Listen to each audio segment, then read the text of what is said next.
Hadis pertama, jangan mudah menyalahkan orang lain. Dari Abu Hurairah radhiyallahu anhu, bahwasanya Rasulullah shallallahu alaihi wasallam bersabda, jika ada seseorang berkata, orang banyak sekarang ini sudah rusak, maka orang yang berkata itu sendiri yang paling rusak di antara mereka. Hadis riwayat Muslim. Artinya, orang yang mengklaim bahwa banyak orang telah menyimpang dari jalan yang benar, jika ia bermaksud untuk menunjukkan keunggulan dirinya, karena ia merasa tidak menyimpang, dan untuk mencemooh orang lain dan merasa lebih terhormat daripada mereka, maka ucapan itu adalah dosa. Namun, orang yang mengucapkan hal itu karena ia melihat banyak orang yang lalai dengan agama mereka dan merasa prihatin dengan keadaan mereka, dan karena ia memiliki rasa kasih sayang terhadap agama, maka ucapan itu tidak berbahaya. Saya sengaja memulai dengan hadis ini agar menjadi peringatan bagi umat Islam saat menjelaskan hadis-hadis akhir zaman yang banyak mengungkap tentang kemerosotan umat Islam dan moral mereka. Karena itu, kita harus menghubungkan hadis-hadis itu dengan kenyataan umat Islam saat ini, dan janganlah kita sombong dan angkuh dengan diri kita sendiri, melainkan kita harus introspeksi diri kita masing-masing dan jangan sembarangan menyalahkan orang lain. Meskipun kerusakan moral umat Islam saat ini harus dibahas untuk tujuan perbaikan, namun pengungkapannya harus dalam bentuk yang sehat dan dengan perasaan yang penuh kasih sayang dan rasa sayang terhadap agama, bukan dengan perasaan sombong dan meremehkan orang lain. Semoga Allah Subhanahu wa Ta'ala dengan karunia-Nya yang melimpah memberi kita rahmat, taufik dan hidayah.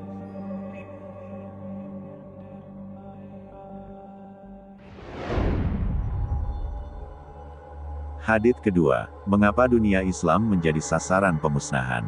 Dari Ummul Mukminin Zainab binti Jahsy, istri Rasulullah Shallallahu Alaihi Wasallam, beliau berkata, pada suatu hari Rasulullah Shallallahu Alaihi Wasallam masuk ke dalam rumahnya dengan keadaan cemas sambil bersabda, La ilaha illallah, celaka, binasa, bangsa Arab dari kejahatan, malapetaka, yang sudah hampir menimpa mereka. Pada hari ini telah terbuka bagian dinding Yajuj dan Majuj seperti ini, dan baginda menemukan ujung ibu jari dengan ujung jari yang sebelahnya, jari telunjuk, yang dengan itu mengisyaratkan seperti bulatan. Saya, Zainab binti Jahsy, lalu bertanya, Ya Rasulullah, apakah kami akan binasa, sedangkan di kalangan kami masih ada orang-orang yang soleh? Lalu Nabi Shallallahu Alaihi Wasallam bersabda, ya, jikalau kejahatan sudah terlalu banyak. Hadis riwayat Bukhari dan Muslim.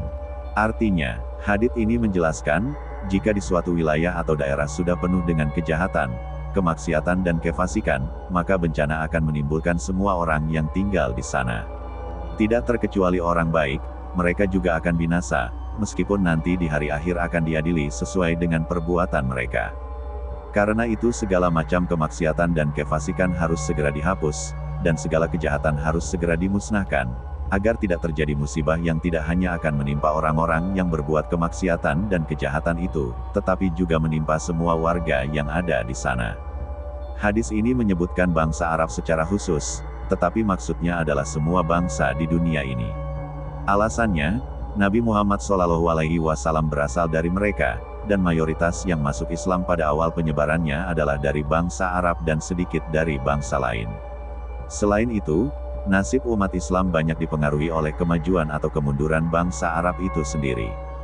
Bahasa Arab juga menjadi bahasa resmi Islam. Yajuj dan Majuj adalah dua bangsa, dari keturunan Nabi Adam alaihissalam, yang dulu sering merusak bumi, sampai Zulkarnain dan pengikutnya menutup daerah dan tempat tinggal mereka dengan besi dan tembaga, sehingga mereka tidak bisa keluar, sampai hampir hari kiamat. Saat itu, dinding yang kokoh itu akan runtuh dan kedua bangsa itu akan keluar dari tempat mereka dan kembali merusak bumi. Ini adalah tanda bahwa hari kiamat sudah dekat.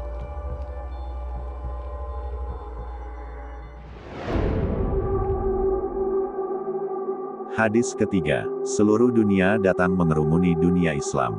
Dari Sauban radhiyallahu anhu berkata, Rasulullah Shallallahu Alaihi Wasallam bersabda, hampir tiba suatu zaman di mana bangsa-bangsa dari seluruh dunia akan datang mengerumuni kamu bagaikan orang-orang yang kelaparan mengerumuni talam hidangan mereka. Maka salah seorang sahabat bertanya, apakah karena kami sedikit pada hari itu? Nabi Rasulullah Shallallahu Alaihi Wasallam menjawab, bahkan kamu pada hari itu banyak sekali, tetapi kamu umpama buih di waktu banjir, dan Allah akan mencabut rasa gentar terhadap kamu dari hati musuh-musuh kamu, dan Allah akan melemparkan ke dalam hati kamu penyakit, wan. Seorang sahabat bertanya, apakah Wan itu, hai Rasulullah? Rasulullah menjawab, cinta dunia dan takut mati. Hadis riwayat Abu Daud.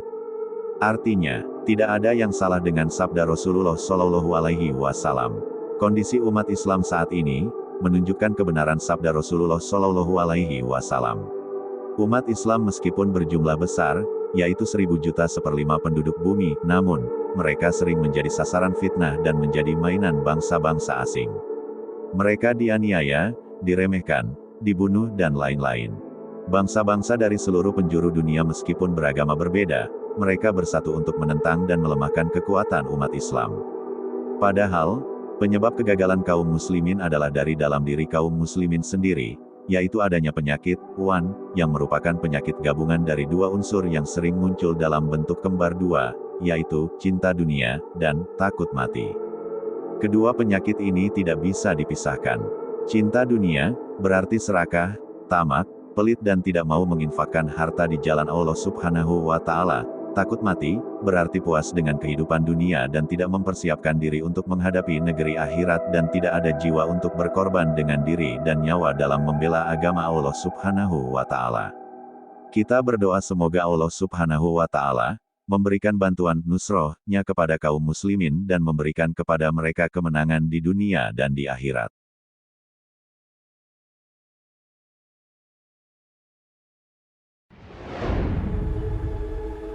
Hadis keempat, ilmu agama akan berangsur-angsur hilang.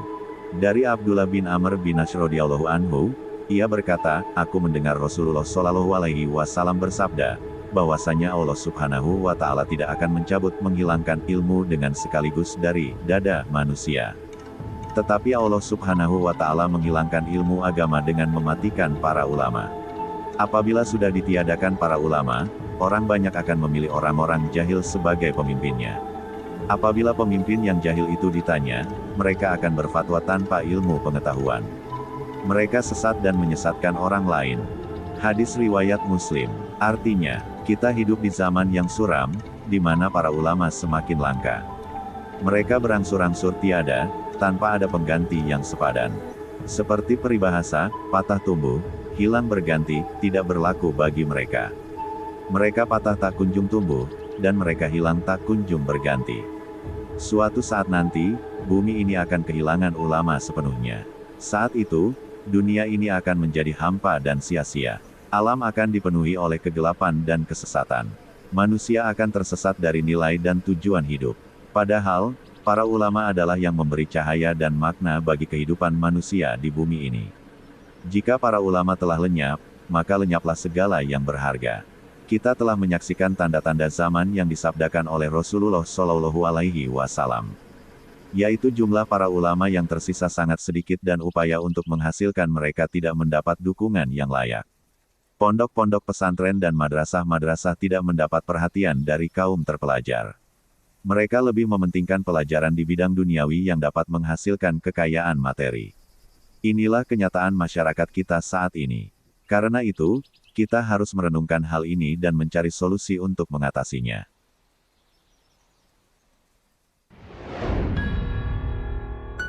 Hadis kelima, umat Islam ikut jejak langkah Yahudi dan Nasrani. Dari Abu Sa'id Al-Khudri radhiyallahu anhu, ia berkata, bahwasanya Rasulullah Shallallahu Alaihi Wasallam bersabda, kamu akan mengikuti jejak langkah umat-umat sebelum kamu, sejengkal demi sejengkal, sehasta demi sehasta, sehingga jikalau mereka masuk ke lubang biawak pun kamu akan mengikuti mereka. Sahabat bertanya, ya Rasulullah, apakah Yahudi dan Nasrani yang Tuhan maksudkan? Nabi Shallallahu Alaihi Wasallam menjawab, siapa lagi? Kalau bukan mereka, hadis riwayat Muslim. Artinya, umat Islam akan terjerumus dalam cara hidup orang-orang Yahudi dan Nasrani, sampai pada hal-hal yang sepele dan tak penting sekalipun. Misalnya, jika orang Yahudi dan Nasrani masuk ke lubang biawak yang kumuh dan sempit, orang Islam akan mengikuti mereka tanpa ragu. Zaman ini menampakkan kebenaran sabda Rasulullah Shallallahu Alaihi Wasallam. Banyak orang Islam yang tersesat dari jalan hidup yang benar. Mereka banyak mencontoh cara hidup Yahudi dan Nasrani, sadar atau tidak. Banyak orang Islam yang telah tertipu oleh akal-akalan Yahudi dan Nasrani dan ada juga yang menjadi alat bagi kepentingan mereka. Ya Allah, Lindungilah kami dari mereka.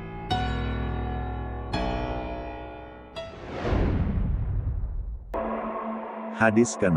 Golongan anti-hadis. Dari Mikdam bin Madi Kariba radhiyallahu anhu, ia berkata, bahwasannya Rasulullah Shallallahu Alaihi Wasallam bersabda, hampir tiba suatu zaman di mana seorang lelaki yang sedang duduk bersandar di atas kursi kemegahannya, lalu disampaikan orang kepadanya sebuah hadis dari hadisku, maka ia berkata, pegangan kami dan kamu hanyalah kitabullah, Al-Quran, saja. Apa yang dihalalkan oleh Al-Quran kami halalkan. Dan apa yang ia haramkan kami haramkan. Kemudian Nabi Shallallahu Alaihi Wasallam melanjutkan sabdanya. Padahal, apa yang diharamkan Rasulullah Shallallahu Alaihi Wasallam, samalah hukumnya dengan apa yang diharamkan Allah Subhanahu wa Ta'ala. Hadis riwayat Abu Daud dan Ibnu Majah. Artinya, laki-laki yang disebutkan dalam hadis ini adalah seorang yang menolak kedudukan hadis sebagai sumber hukum kedua setelah Al-Quran. Ia hanya mengakui Al-Quran saja. Baginya, hadis tidak menjadi sumber hukum dan acuan. Golongan ini dianggap telah terputus dari agama Islam. Karena ia tidak akan bisa memahami Al-Quran tanpa mengacu kepada hadis Nabi Shallallahu Alaihi Wasallam. Al-Quran banyak mengungkapkan pokok-pokok ajaran Islam secara umum, maka hadislah yang berperan untuk menjelaskan isi dan makna ayat-ayatnya, serta mengurai yang rumit-rumit. Oleh karena itu, syariat tidak akan lengkap jika hanya dengan Al-Quran saja, tetapi ia harus didampingi dengan hadis Nabi Shallallahu Alaihi Wasallam.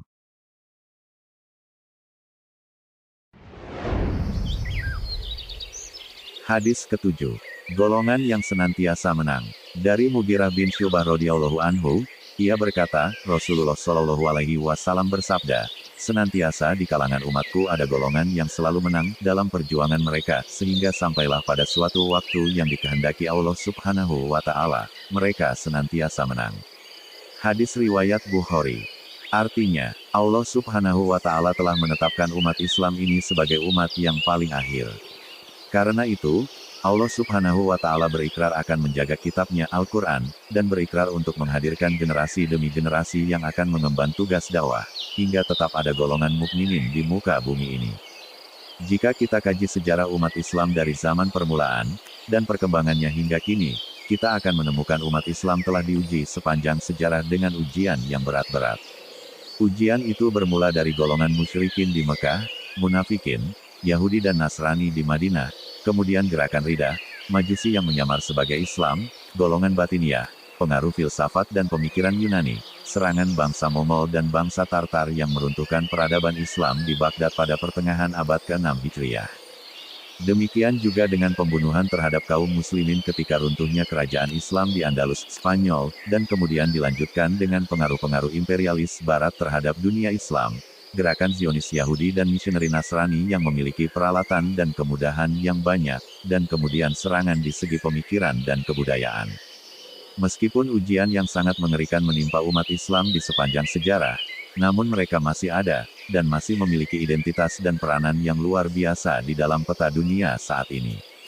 Meskipun saat ini ada di kalangan umat Islam yang tidak mempedulikan urusan agama, tetapi masih ada golongan yang bersemangat untuk mempelajari agama, dan memperjuangkannya.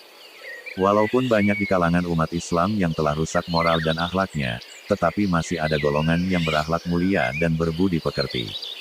Walaupun berbagai syiar Islam diremehkan di beberapa tempat, tetapi di tempat lain syiar Islam masih perkasa dan kokoh.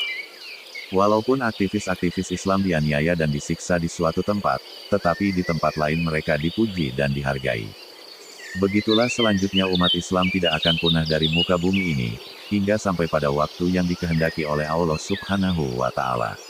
Maka pada waktu itu Allah Subhanahu wa Ta'ala akan memusnahkan semua orang Islam dengan tiupan angin yang membunuh setiap jiwa yang beriman.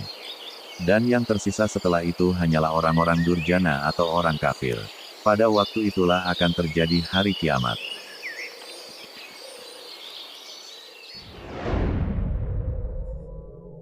Hadis ke-8. Penyakit umat-umat dahulu. Dari Abu Hurairah radhiyallahu anhu berkata, aku mendengar Rasulullah Shallallahu Alaihi Wasallam bersabda, umatku akan ditimpa penyakit-penyakit yang pernah menimpa umat-umat dahulu.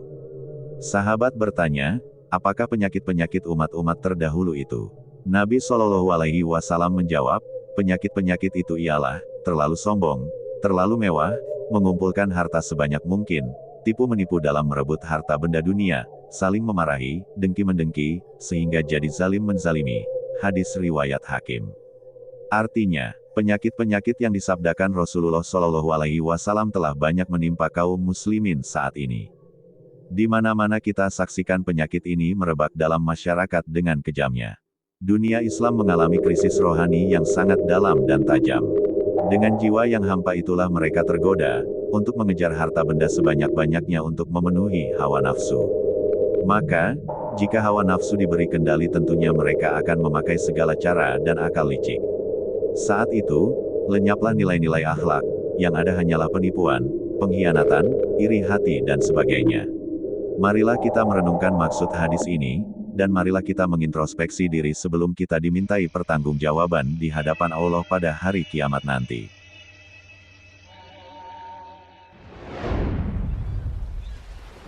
Hadis ke-9. Islam kembali asing. Dari Abu Hurairah radhiyallahu anhu, ia berkata, bersabda Rasulullah Shallallahu Alaihi Wasallam, Islam mulai berkembang dalam keadaan asing. Dan ia akan kembali asing pula. Maka beruntunglah orang-orang yang asing. Hadis riwayat Muslim. Artinya, Islam bermula di Mekah dalam keadaan sangat terpinggir. Sangat jarang penganut dan penyokongnya, jika dibandingkan dengan lawannya. Kemudian setelah itu, Islam menyebar ke seluruh penjuru dunia, sehingga diikuti oleh 2/3 penduduk dunia.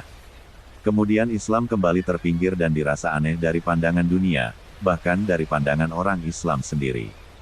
Sebagian dari orang Islam merasa aneh dan ganjil bila melihat orang Islam yang iltizam atau berkomitmen dengan Islam dan menjalankan tuntutan Islam yang hakiki.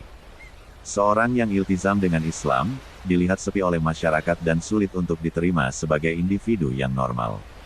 Contohnya, kalau ada sesuatu program kemasyarakatan kemudian tiba waktu sholat, tiba-tiba ada orang yang minta izin untuk melaksanakan sholat, maka tindakan itu dianggap tidak santun dan kurang ajar. Sedangkan, orang yang tidak sholat, sambil bergurau ketika orang lain sholat tidak dianggap sebagai perbuatan yang buruk dan tercela. Begitulah selanjutnya nasib Islam di akhir zaman. Ia akan terisolasi dan terbuang dari masyarakat, bahkan, terbuang dari pandangan orang Islam sendiri, yang mengklaim sebagai umat Islam, dan marah jika dikatakan dia bukan orang Islam.